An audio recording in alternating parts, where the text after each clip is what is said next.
Saudara, demo menolak tunjangan fantastis anggota DPR pecah. Wakil Ketua DPR Sufmi Dasko Ahmad menjawab polemik ini dan bilang tunjangan rumah DPR sebesar 50 juta rupiah hanya sampai Oktober 2025.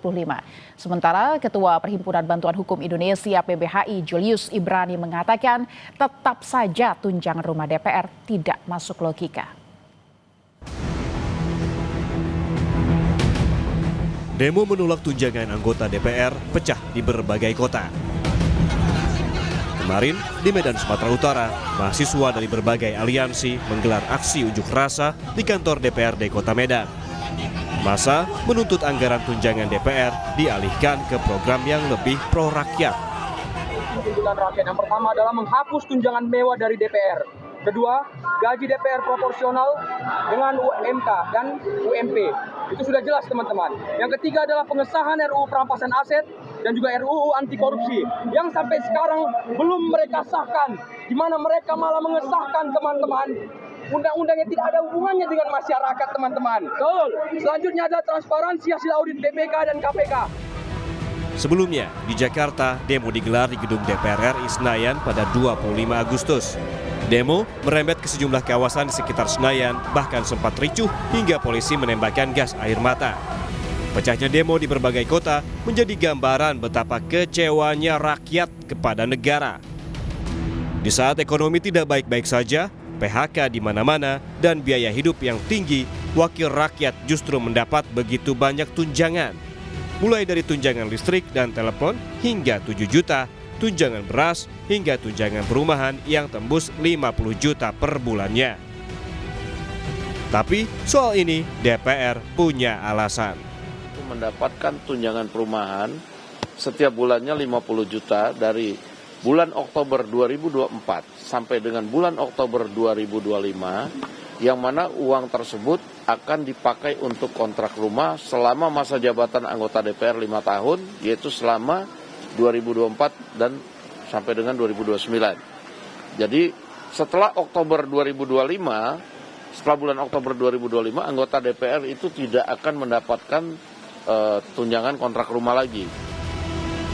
Ketua Perhimpunan Bantuan Hukum Indonesia, Julius Ibrani, yang kami cuplik dari program Sapa Indonesia Pagi, punya pendapat. Ia bilang tunjangan rumah DPR yang fantastis tidak masuk logika.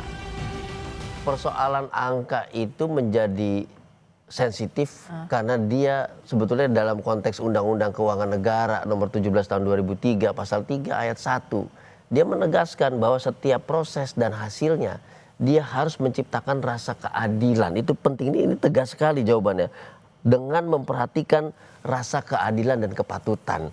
Kalau memang rumah Kalibata dan Ulu Jami belum layak renovasi, kalau memang mau ada tunjangan, maka rumah-rumah itu dijual untuk mengganti tunjangan itu agar tidak di Ciputat tapi lebih dekat lagi, kan gitu ya. Wacana ini tidak ada. Jadi ada aset. Aset ini kemudian bukan aset yang menjadi aset profit, asetnya liability loh ini. Pada perawatan, ada security segala macam, ini liability. Kemudian untuk merespon liability ini dalam konteks keuangan, dia menciptakan liability lain berupa expenses, pengeluaran. Ini yang nggak masuk logika. Padahal masyarakat dihadapi pengeluaran dan pajak. Tunjangan mewah anggota DPR kontras dengan kehidupan masyarakat yang untuk hidup sehari-hari pun harus berusaha keras. Tos sih rata-rata 2,5 sampai 300 ya. Kalau kebersihnya paling yang antara 100 sampai 150 lah bersihnya itu ya. Lalu sebenarnya realistis nggak sih Mas dengan pendapatan seperti itu bisa mendapatkan rumah misalnya di Jakarta? Jauh dari harapan. Kalau dengan pendapatan segitu sangat jauh. Kita nggak bisa dipastikan, Pak. Kadang lagi ramai, ya begitu Pak. Kadang bisa mencapai 40 dan kalau untuk mencapai 100 agak sulit Pak.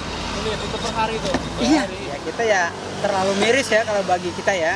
Karena untuk biaya sebegitu kita yang nyari tiap hari aja tuh sulit. Untuk mencapai 100.000 aja sulit.